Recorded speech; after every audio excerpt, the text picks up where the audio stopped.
How's it going, guys? Welcome back to another episode of BWS. In today's video I am going to be breaking down how I flip and pitch, so stick with us and stay tuned.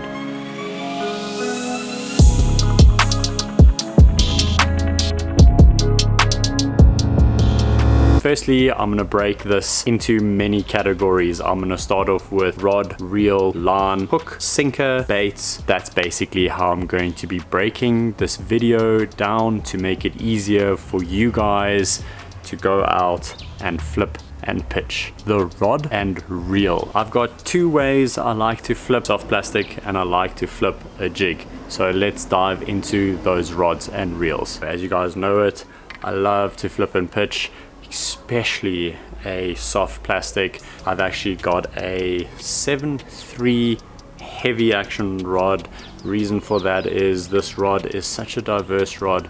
It actually gives me the opportunity to flip sparse cover, and it also gives me the opportunity to fish a little bit heavier cover. If I find a open hole in the back and I want to flip it in there into heavy grass, heavy reeds, heavy trees, I can do that with this rod. Next rod that I like to flip with, this is a 7.3 medium heavy, and this is what I flip my jigs with. The reason why I go 7.3 is purely because if I'm flipping a jig, I'm flipping trees. The lighter rod gives me the opportunity to fish it to how I like to fish it. That is the second rod. The reel on my heavy flipping stick, I'm actually paired it up with an Abu Garcia STX. What I suggest you guys do is get yourself a reel that can take the punch, that can really withstand that heavy cover and dragging a fish with heavy cover on it. This reel for my jigs, exactly the same. Sometimes you're going to be hung up in the tree and you want a reel that can handle the pressure. You don't want your reel to fail on you when you are reeling in a fish. So for these two reels, my flipping reel that I flip soft plastics and the reel that I flip jigs, this reel I'm actually flipping a 8:1 gear ratio, and that is just purely to catch up with the fish in that heavy cover and get that good hook set.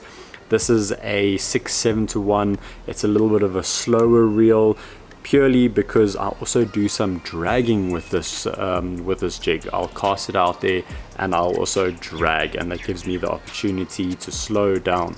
This reel, this is strictly only for flipping and pitching, and I want to get that bait in as quick as possible and also out as quick as possible to make the next cast. Okay, let's talk lines for both of them. I'm gonna try and be as quick as possible, but what I do is, and this is a little bit of a hack, it also helps you guys save that little bit of money if you guys are on a budget. Let's start off with my flipping and pitching stick, the one that I have braid on. This is the hack. I get a really cheap line. This is actually the spider wire. This is actually a ease mono. It's like a mixture between fluorocarbon and monofilament.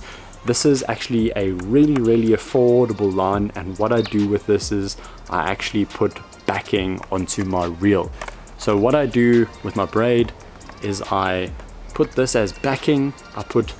I would say about 70% of my reel has this as backing, purely because I utilize my flipping and pitching stick as a very short close quarters rod and reel setup. I'll maybe pitch 10, maybe maximum 20 meters out. So backing, and then I put this X9 Berkeley 80-pound braid. Reason why I go 80-pound is purely because I can punch and flip heavier cover. For that jig rod, I do the exact same. I put backing and then I put fluorocarbon. The difference with this is I put a lot less backing. I would put about 30% of backing and then I'll put 70% of fluorocarbon onto the reel. Reason for that is I will cast that jig every once in a while out to like a deeper brush pile, a deeper rock pile, a deeper ledge, a deeper point, and you want that 50, 60, 70 meters of casting length so that you can bring that jig back down a ledge, a point, a stump, whatever. 30, 70 on the jig, 80, 20% on my flipping stick. Another small hack before I move on to the gear and the baits. I specifically use this only for my flipping and pitching rod, and that is because I fish straight braid. It's as simple as going to a stationery shop and buying a black permanent marker. Why a black permanent marker? You guys see that line is faded, it's going white instead of that nice crispy green, moss green color. Because you're flipping and pitching and you're running that line through the water, it washes the color away. So what I do with that black permanent marker is I will paint it black. 1 meter to 2 meters depending on water depth that you are fishing, but that just makes the line a little bit more stealthy. The white braid shows up a lot easier in that water column. I've done it on my flipping and pitching rig, and that is just a small little hack for you guys. So go out to a stationery shop and get any type of Koki pen and color in your braid. Okay, let's talk flipping and pitching weights. What I do is with my flipping and pitching, I keep it as simple as possible. 75% to 80% of the time flip a 1/2 ounce tungsten bullet weight. Reason for that is it's extremely easy to cast and it has enough weight to fall through that cover or little pockets within the heavy cover like reeds, grass, lily pads and all that good stuff, even trees. If the cover is a little bit too heavy, what I actually do is I step it up to a 1 ounce tungsten bullet weight. This is when that 1/2 ounce isn't falling through and the mat is just too thick. This here punches right through it, and I will do this maybe 15% of my fishing. Don't do it very often, but when I have to, I will do that. Lastly, the heaviest weight of them all. This is a 1.5 ounce weight. 1.5 ounce is something I throw 5% of the time. This is when the cover is thick, but thicker than thick.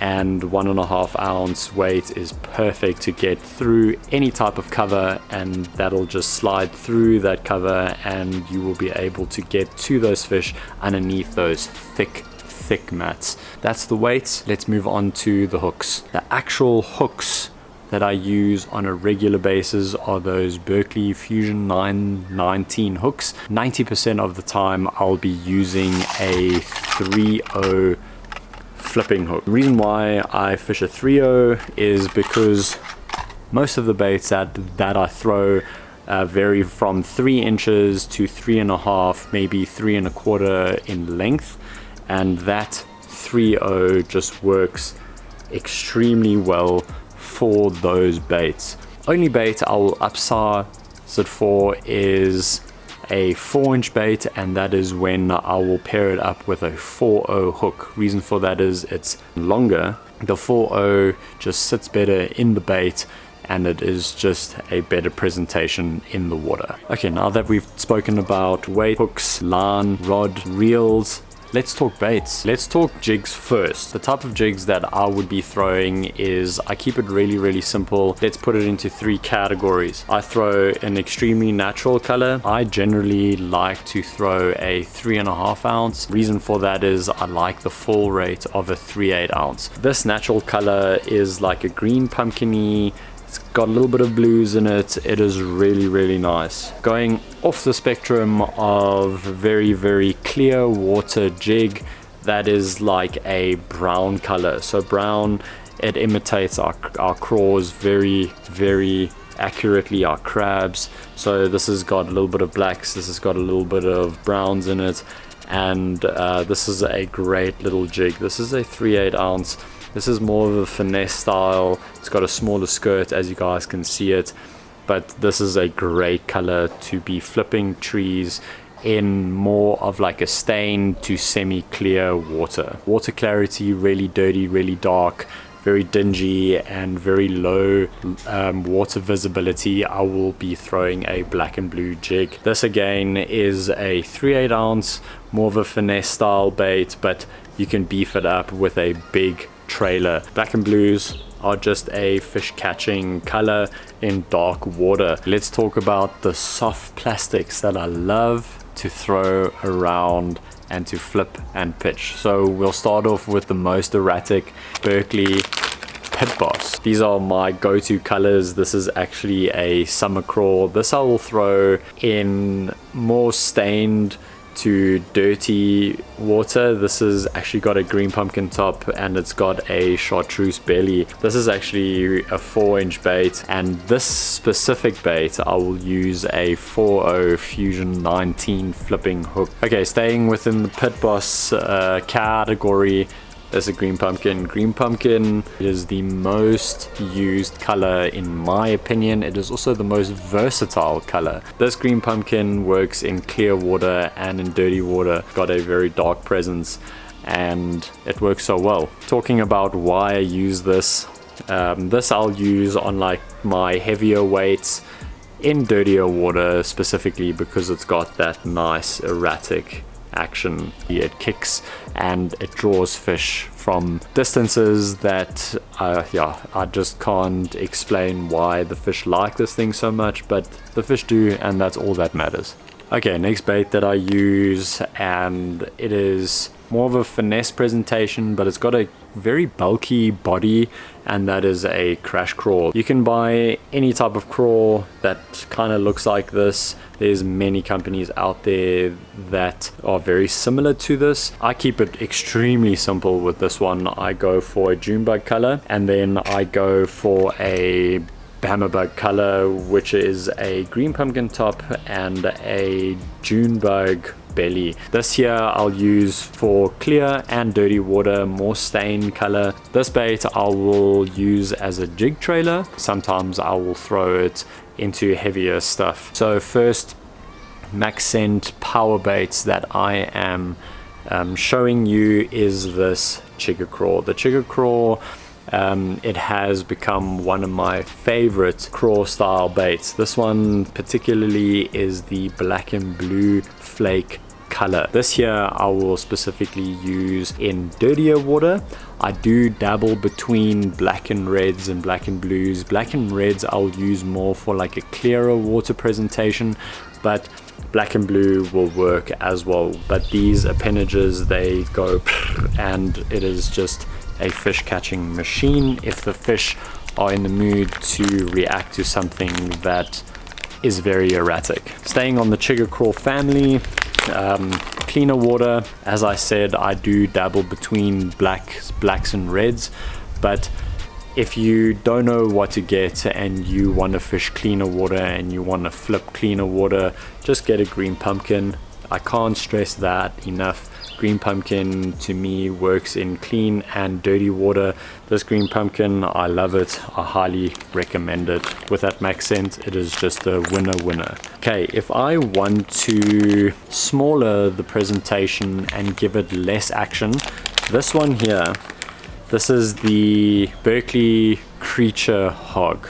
Berkeley Creature Hawg has caught me a lot of fish. It's also caught me quite a few good fish, but I just like this bait a lot, purely because of its shape and its lifeless action. The lifeless action to me gives it that edge to other baits. This has a thicker body and it has straight appendages. These straight appendages literally fall down like a tin man. The fish don't like that. This is the Watermelon Magic. Watermelon Magic to me is a very good all-around color. I'll flip this in cleaner to stained water. That's basically what I do. Black and blues can be so versatile. Like I said, you can throw this in dirty and clean water, but this color I specifically throw in dirty to muddy water. Muddy water I feel holds a lot more fish and you can be a lot more stealthy. You can go up to the cover really close and the fish actually can't see you, and this gives the angler the benefit to actually catch those fish in shallower cover. You guys have seen me, I hug that bank and I just flip that cover. So yeah, that's the last bait. Okay, so I hope that this video was informative, and I hope that you guys learned something in this video. Leave comments down below if you guys enjoyed this tutorial, or if you guys want to see more tutorials on things I use on the water. Hit that thumbs up, hit the subscribe button, don't forget to comment, and I'll check you guys on another video of BWS.